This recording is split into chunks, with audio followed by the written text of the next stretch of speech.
Hi, everyone. Hi, everyone. Thank you, thank you. Hi.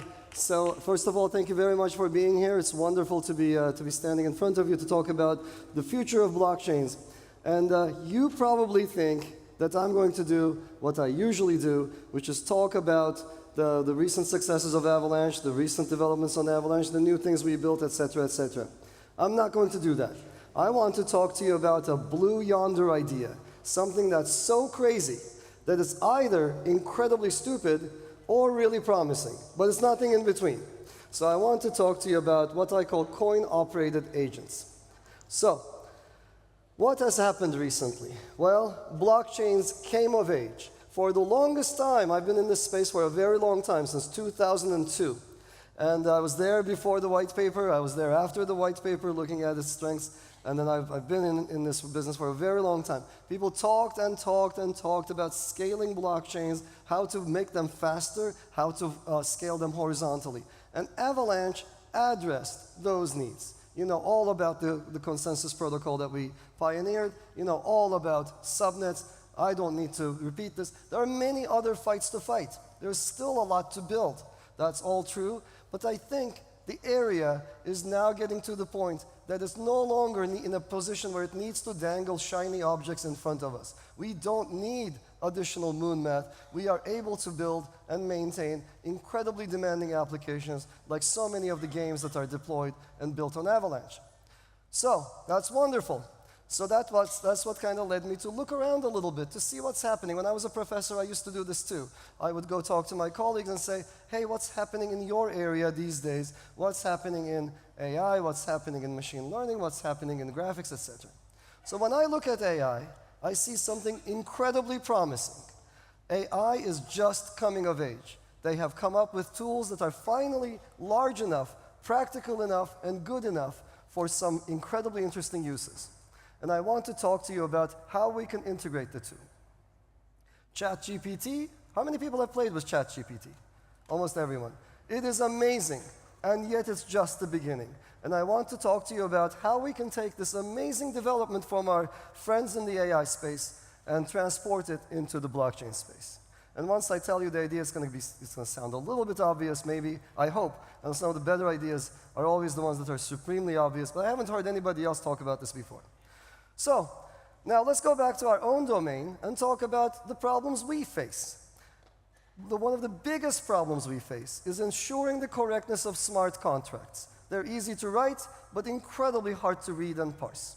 It's that as a result, there have been many, many, many failures of smart contracts. I don't need to repeat to you all of the different sources of thefts, all of the sources of rug pulls, all of the sources of various different problems that we faced because there was some kind of a very deeply hidden, very subtle error in a smart contract. And why is that happening? And how can we make it better? And no, I'm not going to suggest that we can use AI to somehow translate protocols, etc. So bear with me, it's actually different than what you might imagine. So let's actually go back to the first principles and just sort of think about what's really going on when we deal with a smart contract. At the highest level, whenever we interact with a contract, there is this notion of intent. There is some idea in the back of my head that a lending platform like Aave does a certain thing. What does it do? Well, it's something like a lending platform is a smart contract into which liquidity providers pool their money, from which people take out over-collateralized debt, which is then liquidated, right? Something like that. So that's the level of my human understanding. If I had to explain it to you, I would explain it that I tried to make it fit in a single sentence, it got complicated. But that would be my human level understanding of what this thing is supposed to do. So that's that. So when I read a web page about a lending platform, that's usually what they say as well. That's how it's advertised. That's how it's marketed. There is this notion of intent. Then there is the actual smart contract. And the smart contract is actually written in a very different language. It's not at all in these human terms. Typically, it's Solidity, And typically, it's very, very detailed.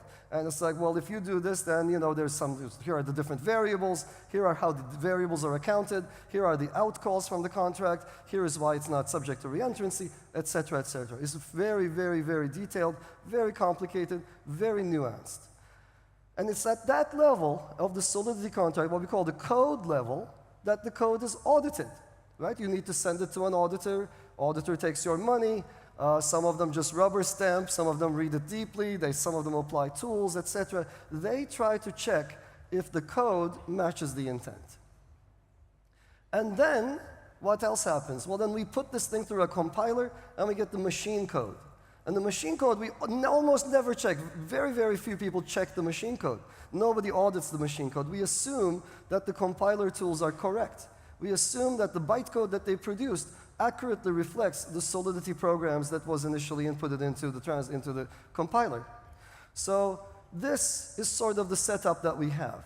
And we were sitting around thinking about fun things to do with Avalanche, and one of the things that sort of appeared to us immediately was, well, look, this process could be so much better, and once we understand from first principles where the errors arise, then it's fairly straightforward to fix them. Where are the errors arising? They're arising from the differences between the layers. The layers breed errors. The intent doesn't match the code doesn't match the bytecode doesn't actually get to do what the user wants them to do. That's typically the problem. So the DAO hack, in which I played a role, we kind of looked into the program, and in our understanding of what it should do, did not match what was written in the code.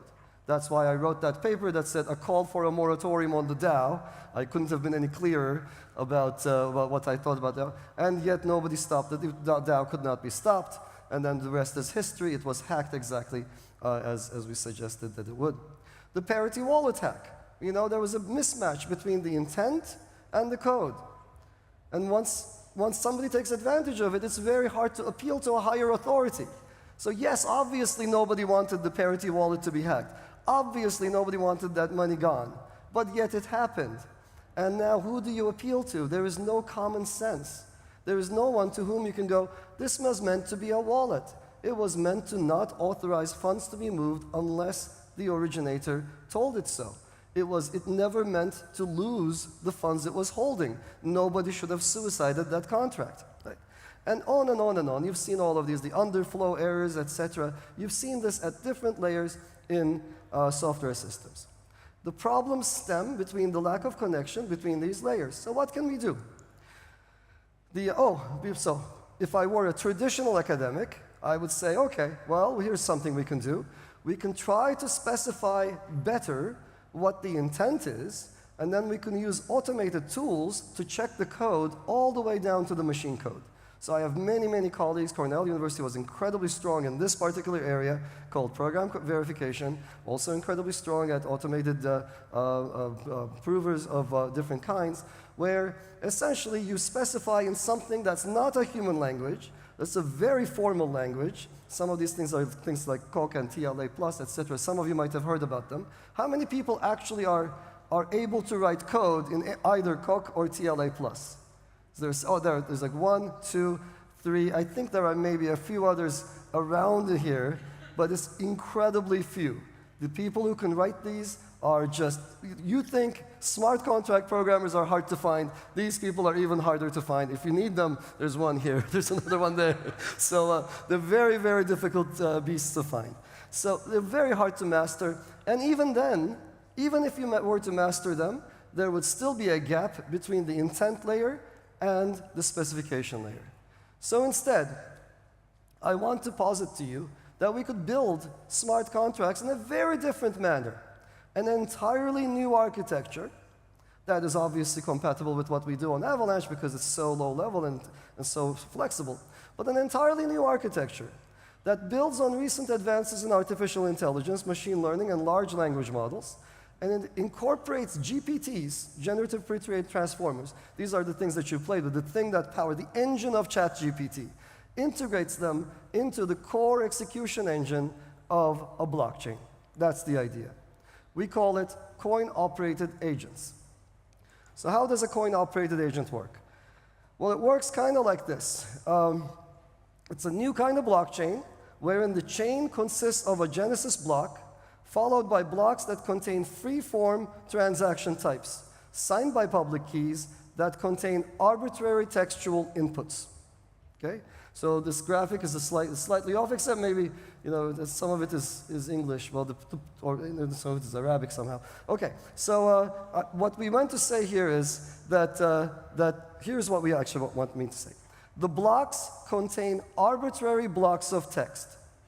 Okay, and in these blocks of text, in a human language, you specify what you want the contract to do.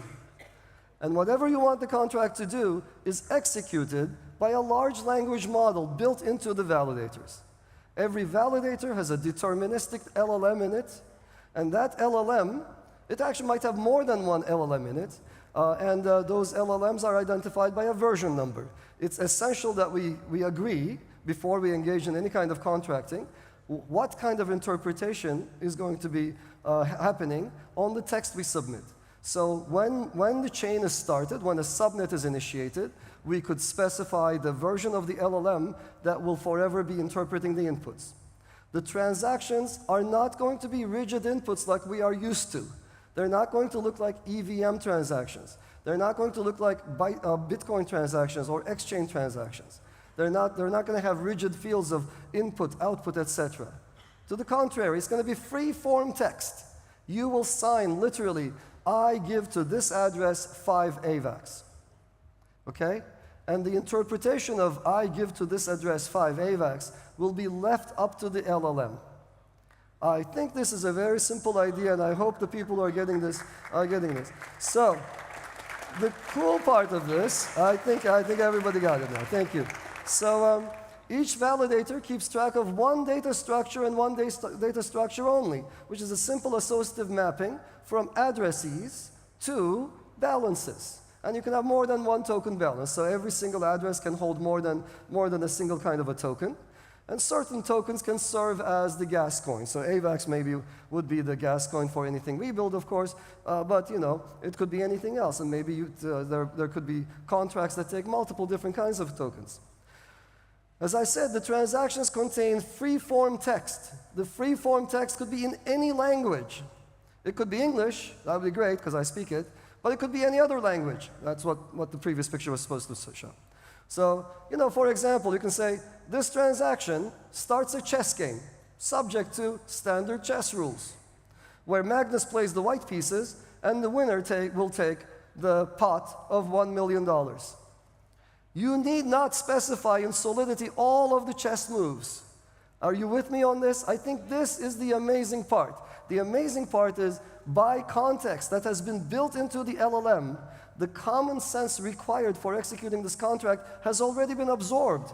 In the same way that if I were to play chess with you, I wouldn't have to define the rules of chess with you. I can just assume that as a regular human being, you understand the rules. We now have a common basis for everything that follows. And now using an LLM, those matrices that have been built during the training period embody the knowledge that's required to execute the contract forever after. Now you could do different things. You could say, you could write, currently, for example, this is actually kind of hard to do. If you were raising some funding for a movie, I can send you some money, no problem, on any kind of a blockchain. But now I can do, and it's kind of like sending a check. But now I can do different things. On the check, I can write free-form instructions. I can say something like, I would like to send $5,000 to your funding effort, if and only if you're able to raise the totality of the $30 million required for your movie. Or in this case, you want to bring back Firefly? I'm in. I would like to send $5,000 for resurrecting Firefly, assuming you can raise the money. And if you can't raise the money, I want my money back. If you're going to do nothing with it, I don't want you using it for another purpose. I can actually write this in free-form English text and have it be executed by a smart agent built into each and every validator. And again, going back to our initial example, I can simply say, instead of writing all of that code for a lending service, I can say, this transaction creates a lending service where, liquidity providers pool their resources, et cetera, et cetera. It's just kind of like in the first example I gave you. So now we need to think a little bit about how this works. You can't just have a free pool of floating text. It would interfere with each other. So one of the things that we need to do is provide some separation on-chain between the different conversations that are happening with this agent, with the model that we've talked about. So the idea that we propose here is to introduce a notion, an abstraction called sequences. So you can have a transaction that initiates a new sequence, or you can have transactions that add to a sequence. So typically the first transaction would say, this transaction initiates a new sequence that defines a chess game where the white pieces are exercised by this address belonging to Magnus Carlsen, and the others are, et cetera, et cetera. Or you can say, this is part of the chess game, this is move 14, here is my pay, I'm paying this much, and I would like to move e2, e4. Right? So it's kind of like a chat session, and this allows us to have separate conversations, each of which are subject to different sequence rules. So suddenly you can have one sequence of rules for whatever it is that you're providing a service for, while you provide a different set of rules for the different things that you're doing. It's kind of like enter here, ChatGPT, except on a blockchain where the chain is the smart agent executing on your behalf. Now we need to also think about fees. So without that, we're going to be exactly like all those L1s that advertise permanently low fees. If your L1 is advertising permanently low fees, there's something wrong with it, as we all know. You have to be able to push back on congestion. You have to be able to deal with load spikes. So we definitely need to have some notion of fees. And the Ethereum approach to this would not work because you don't want to have a transaction where you execute but might abort. So you don't want to do that. Instead, what I think makes sense in this context is that each transaction carries a fee in the native gas token, and that fee is charged no matter what. So you say, here, this is my money, this is how I want to slot into the block, and execute this, and the chain consumes and burns the tokens that you threw at the agent for interpreting the text that you provided. So the key insight, let me reiterate, is that this architecture, this coin-operated agent, performs no translation to machine executable code. There are many people who are doing this. I have no shortage of people who have ideas on how to do this part. And that's not what we're suggesting. If we were suggesting that, okay, maybe that's an okay idea, then we're essentially trying to improve the current state of the art. This is very, very different. We are instead actually executing the direct language. And we can have sequences that start out in English, and somebody interacts with it in Hebrew, somebody interacts with it in Italian, in Spanish, etc. And the explorers, I'm not sure how they're going to pan out, right? They might be very hard to interpret, and we might need translators built into that for the reader. But it is exactly human language that would power this chain. No bytecode whatsoever. No translation into any machine executable thing. We will get efficiencies, but they will not come from that translation into bytecode. And most interestingly, this takes away one of the key requirements of any effort in this space, which is no programmers are necessary.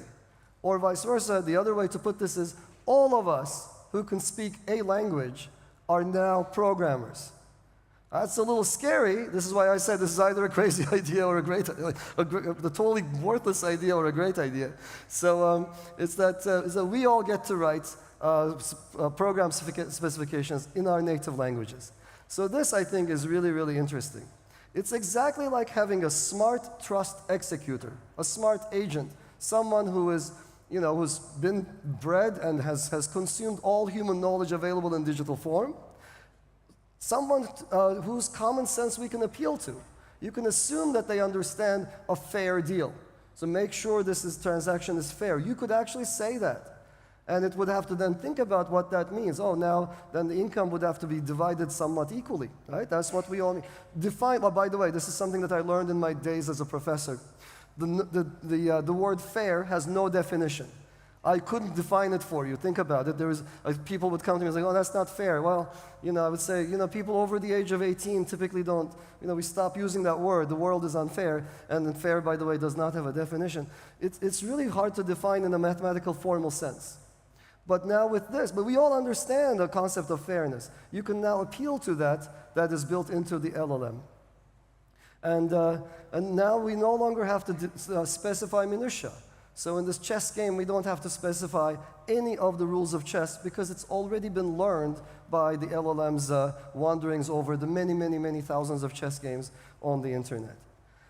There are a couple of little issues that I'm sure people will bring up. One of them, of course, is determinism. The LLM has to be deterministic because, after all, these transactions are going to be executed in replicas that are in each and every one of the validators, and they all have to compute the same result. They all have to compute the same balances, the same side effects. So we need deterministic LLMs. Many of the ones that are currently available are not deterministic. So one could do two things. We could build a new deterministic LLM, and I'm very, very optimistic on how fast these things will evolve. Or we could use a standard random beacon. That is, we get our source of randomness from some standard location, and then make use of a non-deterministic LLM whose non-deterministic inputs come from the random beacon. Yeah, I mentioned that explorers are going to be a mess because these interactions could be in any language. But if you want, you could restrict a sequence in any way you like. Right? You could do something like this transaction starts a sequence that only accepts inputs in English, and then whatever else it does. And now the rest of all of the transactions now have to be in English, and now we can all understand them fairly easily.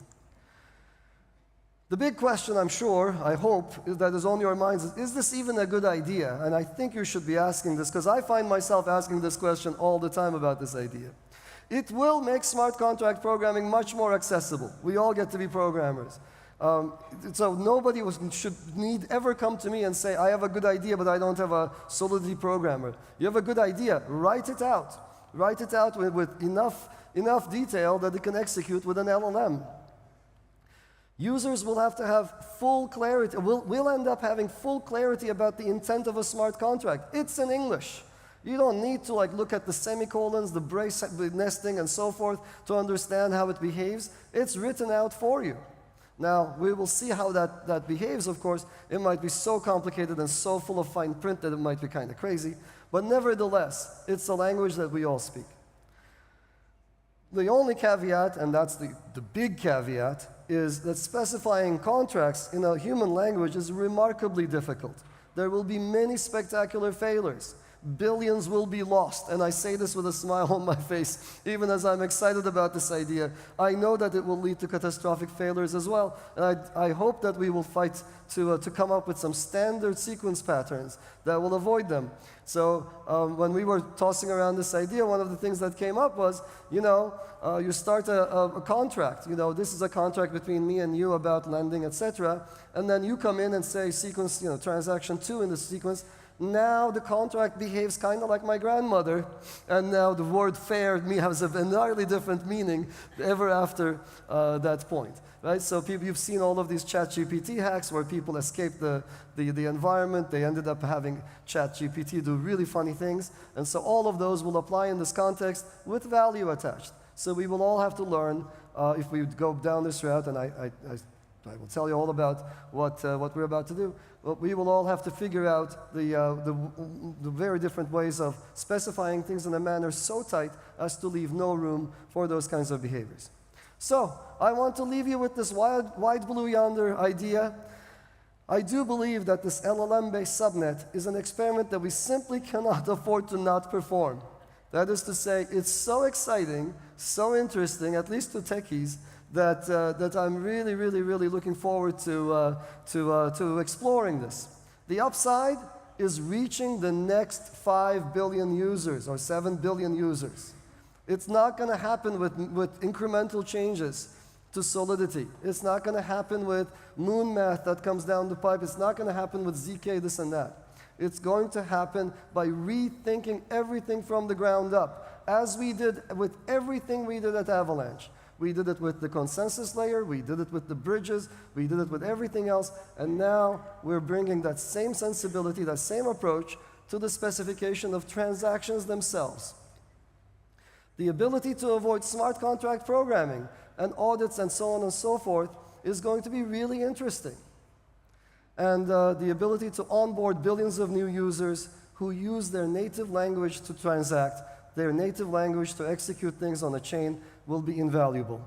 So with that, all I have to say, I think, is that the future is taking shape on Avalanche, And this is a new project on which we've done very little, and whose development we plan to do out in the open. And I invite all of you to help me and the various different people who are interested in this idea to collaborate in building this future. Thank you very much.